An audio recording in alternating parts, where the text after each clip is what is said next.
Bonjour à tous. Aujourd'hui, nous allons à la rencontre d'Alice Pfeiffer. Alice est une journaliste de mode que je connais depuis mes années à l'Institut français de la mode. Elle décrypte les tendances, souvent d'un point de vue sociologique, et aime observer les glissements qui peuvent surgir d'une communauté à une autre. Je suis ravie de partager ce moment avec vous. Bonne écoute. Bonjour à tous, je suis ravie aujourd'hui de vous accueillir sur Only Walk avec Alice Pfeiffer, journaliste de mode, qui a accepté de répondre à quelques questions de ma part sur la mode, la représentation ou les représentations dans la mode, et toutes les questions de discrimination. Est-ce qu'on est dans une ère du changement ou est-ce qu'on est plutôt dans une ère du cash et du marketing? Bonjour Alice. Bonjour, jolie présentation. Je suis ravie de te recevoir. Ma première question, c'est une question par rapport à Virgil Abloh, Rihanna. 2018, je te contacte sur Facebook. Je crois que c'était le jour où Virgil Abloh passe en tant que DA chez Louis Vuitton à l'homme. Un peu naïvement ou pas, je sais pas, contente en tout cas de voir une figure masculine noire à la tête d'une grande maison française. Et tu me dis, attendons un peu quand même de voir si ça va se faire dans la durée et si surtout les changements ne vont pas être que marketing ou que pour des stratégies commerciales et purement business, mais si ça va se proroger dans le temps. 2019, donc Rihanna vient de signer sa première collaboration commerciale avec la maison LVMH, avec le groupe LVMH, pardon, et la maison Fenty Beauty va sortir. Première femme noire à être mise à la tête d'une maison financée par un grand groupe. Là, on pourrait penser, même si Rihanna n'est pas n'importe qui, qu'il y a quand même des mouvements au niveau du management qui s'opèrent. Comment toi, à l'ère où tout va un petit peu vite, comment toi tu regardes ces mouvements stratégiques-là, aujourd'hui? Alors, est-ce que c'est une mode ou pas? Est-ce que c'est une mode ou pas? Est-ce que c'est une tendance ou pas? Alors, ce qui est sûr, c'est que c'est des gens qui sont bankable. Ouais. C'est-à-dire que c'est pas juste par ouverture d'esprit. On s'est pas juste dit, c'est pas juste les marques qui se sont réveillées un jour en se disant tiens, c'est marrant, il n'y a aucune diversité. Ah, il faut absolument y remédier. Ouais. Quelque part, ils ont choisi des gens qui sont extrêmement suivis sur les réseaux sociaux, Ouais. qui ont un following, qui touchent à des sphères que eux peuvent pas toucher. Ouais. Donc c'est des personnes qui stratégiquement sont très intéressantes. Est-ce que ça veut dire qu'il y aura plus de recrutement de personnes racisées? Ça reste à voir. Je sais pas du tout si ça implique un plus grand changement. Sachant qu'en France, on n'a même pas le droit on n'a même pas le droit de nommer la race, on n'a pas le droit de faire de discrimination positive. Donc je sais pas si derrière il y a un plus grand changement qui a été enclenché ou pas. Ok, mais on peut dire que sur les dernières années, comme il y a ces deux recrutements de manière quand même assez rapprochée, ça... C'est pas n'importe qui. C'est pas, je veux dire, un mort n'est pas légal. Hein. Dire, ça reste des personnes qui sont parmi les plus suivies au monde. Rihanna est une femme noire, oui, c'est aussi une des pop stars les plus connues qui existent aujourd'hui sur Terre. C'est un choix qui... stratégique. Ouais, ils savent que ça va... Ils savent qu'il va y avoir un retour sur l'investissement qui est sûr. Et ce qui est intéressant, c'est qu'ils montrent aujourd'hui qu'il y a peut-être une clientèle de luxe et qui fantasme un luxe différemment et qui est capable d'acheter d'un créateur noir et d'y mettre autant de valeurs symboliques, sachant que la mode a toujours été extrêmement raciste, faite dans un milieu très blanc, à l'envers et à l'arrière du décor. Donc dans le storytelling, c'est une bonne nouvelle, cool. Mais de l'autre, moi j'attends de voir les vrais changements qui vont être mis en place. Est-ce qu'on va se poser la question, est-ce qu'il y a des gens qu'on... C'est toujours la même question, c'est est-ce que les gens qu'on met à l'avant du décor, est-ce qu'on les embaucherait à l'arrière du décor? Est-ce que s'ils étaient... c'est pas parce qu'on met quelqu'un en couverture ou on met quelqu'un à l'avant où on envoie quelqu'un saluer à la fin d'un défilé, qu'il y a forcément un grand changement qui s'est passé en interne. Donc je reste un tout petit peu dubitative. Je pense que c'est des gens qui sont surtout très très forts avec des codes millennials et qui ont très bien compris une culture de mode qui avait été rejetée auparavant par le luxe. Donc ils ont touché à un terrain qui était dénigré par le luxe, qui finalement ce terrain-là a grandi et s'est avéré être incontournable pour la clientèle. C'est-à-dire qu'on ne peut plus aujourd'hui avoir une marque qui pense pas avidement à son image de marque sur Internet. Et ça, c'est des gens qui en détiennent les clés. Et d'aller chercher d'autres communautés en fait. Oui, c'est des communautés auxquelles ils n'avaient pas accès. Même en 2019 ? Il y a quelque chose qui est sûr, c'est qu'aujourd'hui on veut des voix, on veut des gueules, on veut parler à des gens, on veut une figure de proue. Et ce que ces gens incarnaient, c'est-à-dire qu'une marque n'aura jamais le capital sympathique, aura un mec qui a réussi à comme Virgil Abloh, c'est un success story.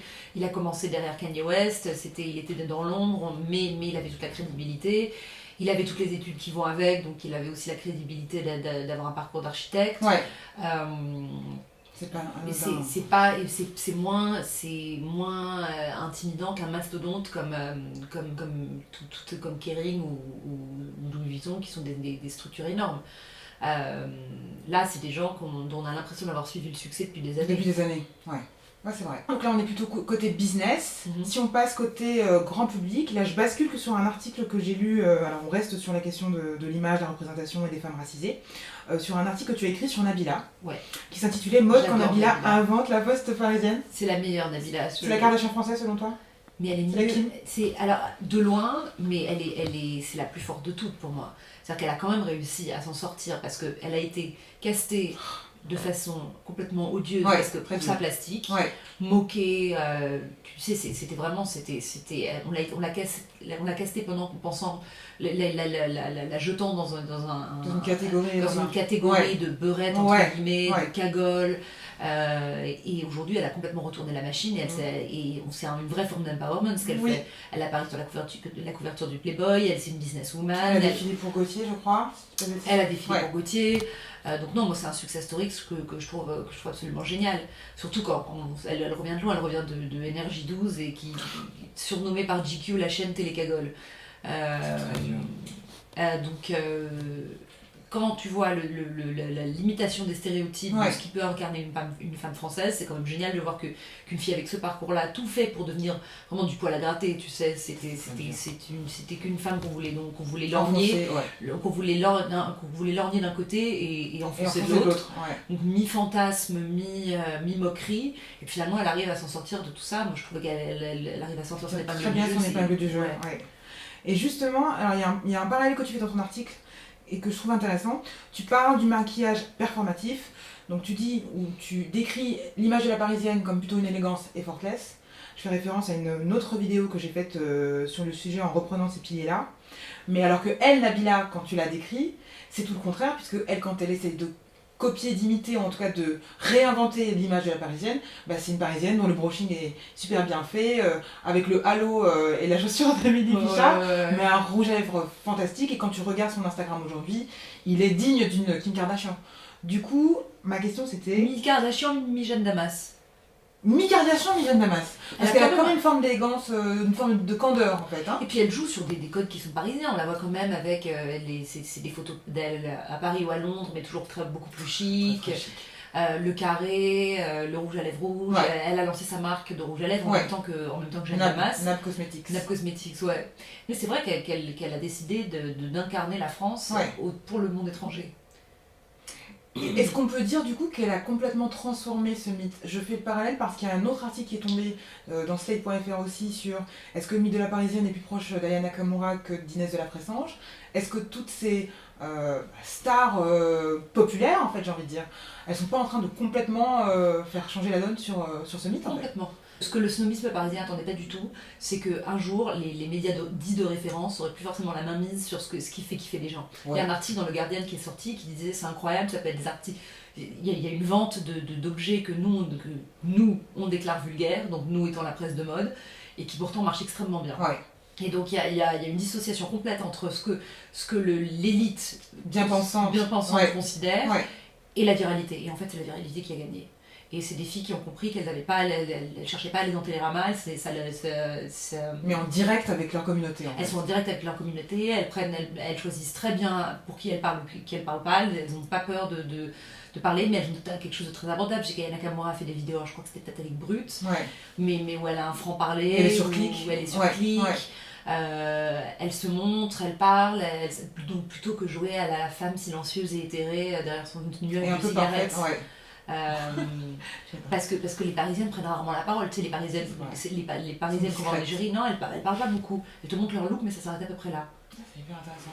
Et là, elles ont une vraie prise de parole. Non, mais là, c'est des femmes en 3D, quoi. C'est des femmes qui parlent, qui ont une vie, qui... Je crois qu'Aya Nakamura, elle a déjà un gosse. Elle le partage, elle l'assume. Elle a des formes, elle assume aussi. Non, elle est très très très maligne. Elle et Nabila, pour moi, c'est les deux. Elles sont vraiment authentiques. Pour moi, si tu veux vraiment voir de quoi Paris est fait aujourd'hui, c'est elles deux. Et Rihanna. Mais j'adore Rihanna aussi, mais elle est parfaite parce Rihanna, elle est merveilleuse. Moi, j'adore. Elle sort de tous les clichés possible et imaginable, et surtout... Surtout quand on sait d'où elle vient et quand on connaît son histoire. Elle reste proche de sa culture, Ouais. elle n'hésite pas à picoler, elle a un truc hyper punk.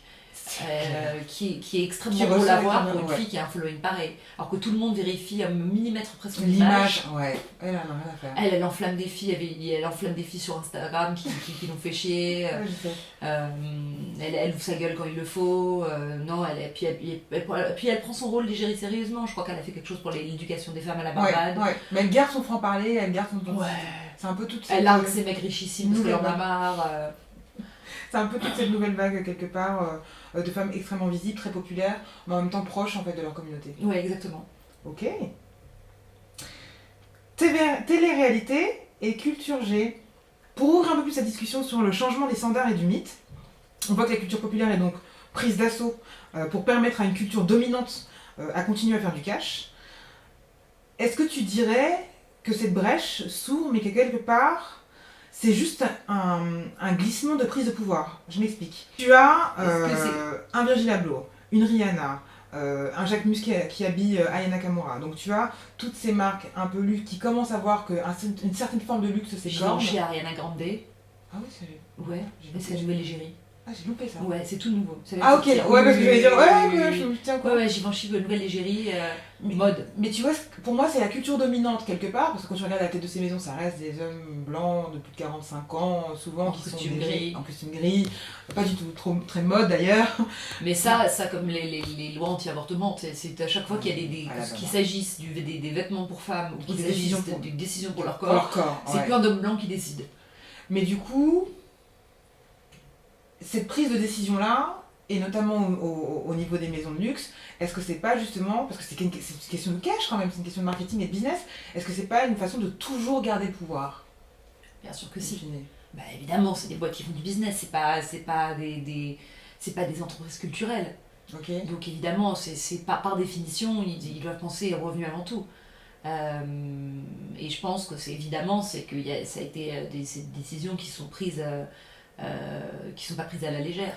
Donc la question c'est ce que... Mais est-ce que derrière, alors pour aller plus loin, est-ce que derrière tu penses, ça c'est un avis personnel, que les artistes, parce que je pense qu'elles essayent aussi, réussiront à inverser la vapeur et utiliser cette force positivement?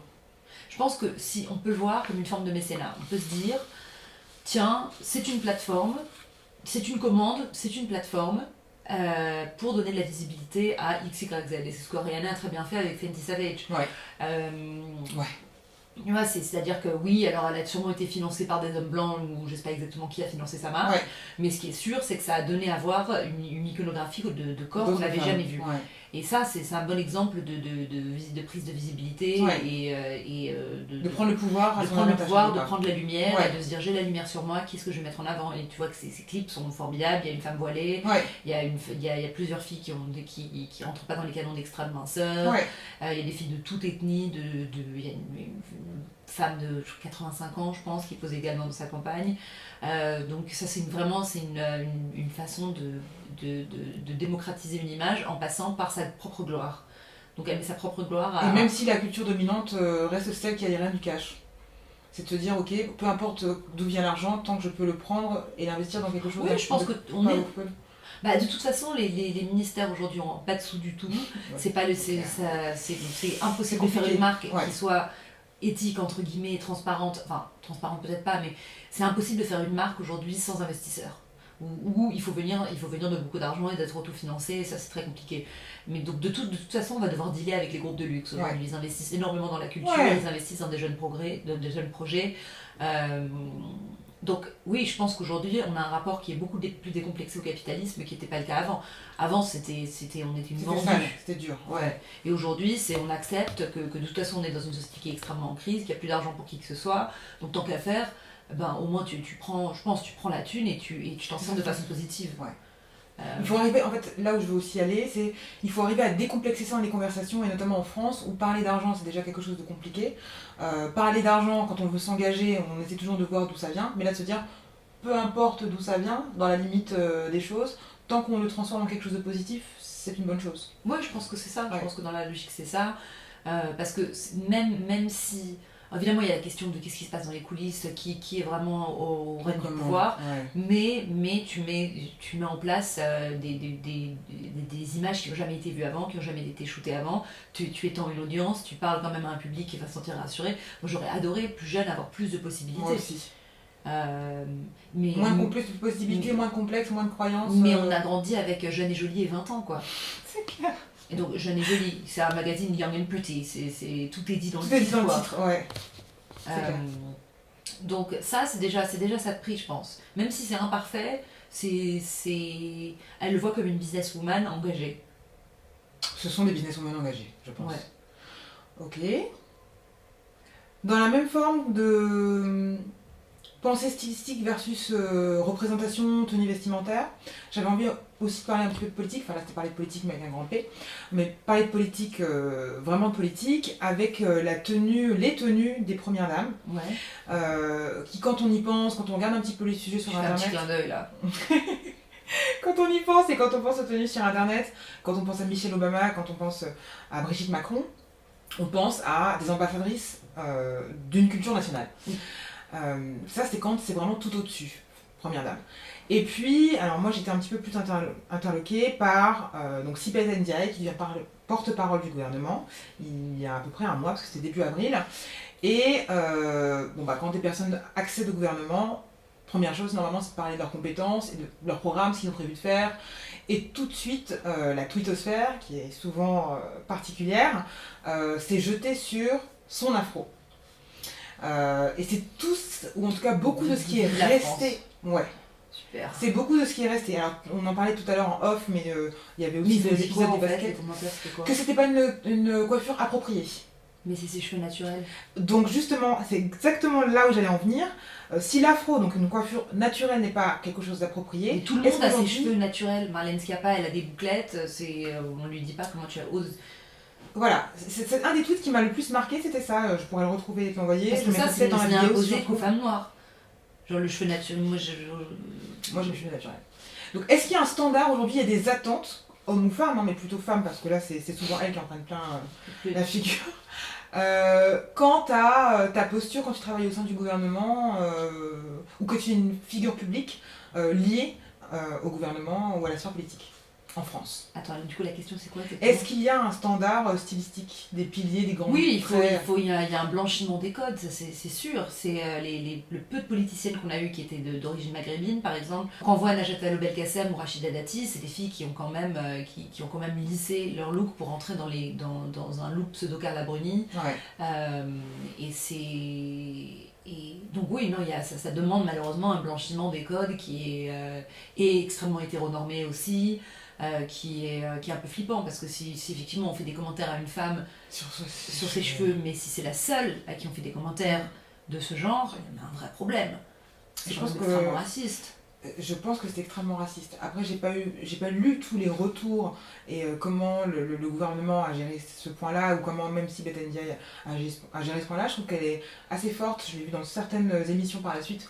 Où ça montre aussi, et je pense que c'est important que ça se voit, la réaction d'une partie de la population française face à une femme noire en fait, qui accède à certaines sphères du pouvoir et dont les canons de beauté sortent de l'ordinaire, de ce qui est montré en fait dans les médias classiques. Qu'est-ce que l'ordinaire en même temps? C'est une excellente question. C'est pour ça que je te posais la question, est-ce que à partir de cet épisode-là et à l'avenir, parce que je pense que la France va évoluer, j'espère qu'il y aura d'autres femmes racisées qui vont accéder au pouvoir. Toutes ne vont pas être comme Ramaya pour se lisser les cheveux ou d'autres femmes racisées qui ont été au sein du gouvernement et qui ont dû se blanchiser. Alors, je déteste dire ce mot-là, mais bon, il y a un petit peu de ces codes-là, cette forme-là. Oui, jusqu'à là, c'est vrai qu'il y avait très très peu de place pour... En fait, il n'y avait pas du tout d'espace... qui répondait pas aux codes patriarcaux classiques quoi. Ouais. Et puis c'est pas qu'une question raciale. Je veux dire, quand Cécile Duflot est arrivée à l'Assemblée nationale et qu'elle s'est fait siffler parce qu'elle portait une robe à fleurs, je crois que Najat Vallaud-Belkacem, elle s'en est pris plein la gueule parce qu'elle portait une robe noire avec des espèces de petites agrafes sur le côté, elles sont traitées de putes. Du coup c'est extrêmement sexiste au passage. Donc il y a un espace, le costume du pouvoir est encore très limité et on voit qu'il tombe en deux catégories en général. Ça va être ou d'un côté le power wear classique de Angela Merkel, Ouais. de Theresa May, Ouais. de Christine Lagarde, donc c'est des épaulettes carrées qui montrent que, costume, épaulettes carrées. ouais, qui montrent que symboliquement comme physiquement tu peux prendre le même espace qu'un homme. Ouais. Donc c'était une façon de se donner un peu de carrure comme ça. Et de l'autre, un look plus Amazon comme Mayura Rashida Dati par exemple, cuissarde, beaucoup plus sexy, et qui était une forme de féminité quasiment virile. Ouais. Ou disons, qui utilise des outils féminins pour répondre à la virilité. Donc qui injecte une puissance dans les outils féminins qui sont des symboles de passivité. Ok. Deux dominantes en termes de style dans les formes du pouvoir. Ouais. On reste dans le style. On va voir notre très cher et regretté Karl. Oui. Tu as écrit un super article dans Les Arocs. Ah bah c'est gentil. Non, c'est clair, je pense que c'est quelqu'un qui est... Enfin, moi, je trouve qu'il était un génie et qui était un visionnaire, qui avait accepté d'être sur sa planète à lui. Oui. On lui a reproché des attaques grossophobes. C'est là où j'allais en venir, c'est qu'en revanche, et c'est là où va se nicher ma question, c'est que on a le sentiment qu'on ne peut pas être purement sur les formes d'art ou artistique ou sur les questions d'engagement, que si on admire quelqu'un et qu'on est très engagé, c'est ton cas, c'est mon cas, il y a forcément aussi le côté engagé qui doit ressortir. Et Karl était un génie, qu'on le veuille ou non. En revanche, on lui a reproché d'être grossophobe et on lui a reproché aussi d'être misogyne, surtout dans la sphère féministe. Toi qui es une féministe, qu'est-ce que tu en as pensé? Est-ce que tu as un avis là-dessus? Moi je pense que il n'était pas plus sexiste que les autres, je pense. De toute façon, la mode est passée par des phases où tout le monde était sexiste. Je veux dire, quand c'était la période porno chic, c'était extrêmement sexiste. Donc c'est pas lui en particulier. Moi au contraire, je pense qu'il avait des cathos qui étaient plutôt diversifiés. Surtout récemment. Je pense pas qu'il soit plus misogyne, non, je pense qu'il a fait défiler, que lui n'a aucun filtre et donc il pense comme un créatif et qu'il pense. Et ça sort comme ça tout vient. était sans filtre, et je pense que c'était un énorme coup de provoque. Et je pense surtout que lui comprenait comment le star system marchait et qu'il en jouait énormément. Controversé, il faut être controversé. Il comprenait, il était au 3e degré en permanence, quoi. C'est-à-dire qu'il incarnait quelque chose qui était construit, mais qui ne faisait pas semblant de n'avoir pas construit. Il a même publié un livre sur son régime, il se cachait de rien, il n'enlevait jamais ses lunettes noires. Il s'était créé en tant que personnage. Parce qu'il a compris que c'est comme ça que ça fonctionnait. En fait, il voulait réussir et évoluer dans ce monde-là. Pour moi, il y a eu tellement d'exemples de misogynie dans toutes les phases de la mode, je pense pas qu'il soit plus méchant qu'un autre. C'est une star comme à l'ancienne où elle pouvait se permettre une liberté. C'était des hommes, presque des surhommes qui avaient le droit de faire des choses qui n'étaient pas permis au commun des mortels. Parce qu'ils sont plus visibles. Parce qu'ils sont plus visibles. Je veux dire, Galliano n'a pas été génial non plus. Alors que ce sont des imperfections que le commun des mortels pourrait avoir, c'est juste que eux, la lumière est sur eux et donc forcément ça ressort. Ouais, et puis qui se permettent des choses, qui pensent qu'ils vont passer à la... Oui, tu vois, ils se disent qu'ils ils sont peut-être dans l'œil des médias, mais ils sont plus protégés que d'autres. Mais aujourd'hui, ce qui est sûr, c'est que plus rien reste invisible, Twitter fait son affaire et les réseaux sociaux font leur tambouille. Et c'est vrai que très vite, tu peux avoir un avis contraire, ça ressort. Et c'est plus les médias dominants qui vont aujourd'hui te dire il était bien, il n'était pas bien. Il suffit d'aller sur Twitter pour voir, c'est la foule qui décide. Ok, dernière note création, mode et engagement. J'ai fait ma première vidéo en fait qui s'intitulait La mode éthique et du bullshit. Enfin, c'est du bullshit. Ça rime presque. C'était presque fait exprès. En fait, non, c'était un vrai. Enfin, c'est quelque chose auquel je crois vraiment, surtout en 2019, parce que j'ai le sentiment que parler constamment de mode éthique, ça l'enclave dans un écosystème et ça la polarise face à une autre mode, donc ça la garde dans un petit enclos. Et qu'aujourd'hui, si on veut que le sens se diffuse, ça a besoin de devenir beaucoup plus populaire. J'avais envie que tu clôtures et que tu donnes ton avis là-dessus, à l'heure où j'ai l'impression que la création devient un petit peu plus woke, même s'il faut toujours faire attention au pinkwashing, au greenwashing. Est-ce que tu penses que ça a du sens de toujours intituler la mode éthique en tant que telle, ou parler de mode et d'aller regarder de plus près si les marques s'engagent vraiment ou pas? Qu'est-ce que tu appelles éthique aussi? Qui va penser mode, environnement et société avant de penser cash, même si je pense que c'est une dimension de business model bien évidemment et d'économie bien évidemment, mais dont l'homme, l'environnement, la société est au centre, est au cœur des décisions. Ouais. Oui, au cœur des décisions, mais si on en parle, c'est un exercice de communication. Et si c'est un exercice de communication, c'est parce qu'on compte gagner des followers ou faire monter les ventes. C'est ça. C'est comme dire... C'est pour être dans la tendance. C'est à partir du moment où on le hurle sur tous les toits, c'est qu'il y a un problème. C'est qu'il y a un problème. Ouais. À mon avis, ça devrait être... Oui, l'humain devrait être au centre, on ne devrait même pas avoir en parler. On ne hurle pas sur tous les toits qu'on a des congés payés, par exemple. Donc, oui, évidemment, ça devrait l'être, mais après, si on en fait une mode et que c'est la raison pourquoi le consommateur vient, le consommateur est infidèle et c'est une vraie girouette. Ouais. Et si demain, c'est plus à la mode... Parce qu'on en a déjà discuté, est-ce qu'il y a la mode se démode? Donc le problème, c'est que si ça se transforme en tendance, qu'est-ce qui se passe après? Le jour où c'est plus à la mode, et ben quoi? Non, mais on revient bon, aujourd'hui, à plus faire attention. Faire attention à consommer de la fast fashion. Donc, c'est vrai qu'il y a un effet de mode aujourd'hui, mais j'espère, je croise les doigts qu'il n'y aura pas de retour, que ça va être une vraie avancée et que ça va pas être encore un effet effet de tendance de passage, mais que ça va plutôt nous faire l'effet dans quelques années, comme quand on regarde les vieilles pubs et qu'on se dit mais comment des trucs sexistes ont pu passer. Ouais. Et j'espère que ça va nous faire cet effet-là, quand on regardera la mode des années 2000, se dire oh là là là là, mais comment on a pu faire ça? Ouais. Parce que c'est vrai qu'il y a un niveau de publicité sexiste, par exemple, on trouve des bouquins entiers qui documentent les pubs des années 70-80 qui étaient atroces. Ouais. Et aujourd'hui, non, aujourd'hui ça se fait plus du tout. Mais à partir du moment où on voit que des choses sont bannies, qu'on annonce que les choses sont faites sur Photoshop, qu'il y a quelques lois et obligations qui sont passées, c'est quand même une bonne nouvelle. Mais il faut que ça se passe de façon que ça se passe dans les rouages de la boîte, dans le groupe de luxe entier, et pas seulement un petit département qu'il fait sur Instagram sur 3 posts. Sinon c'est un peu léger. Des vrais choix. Ouais. Merci Alice, merci beaucoup. C'est ok, cool.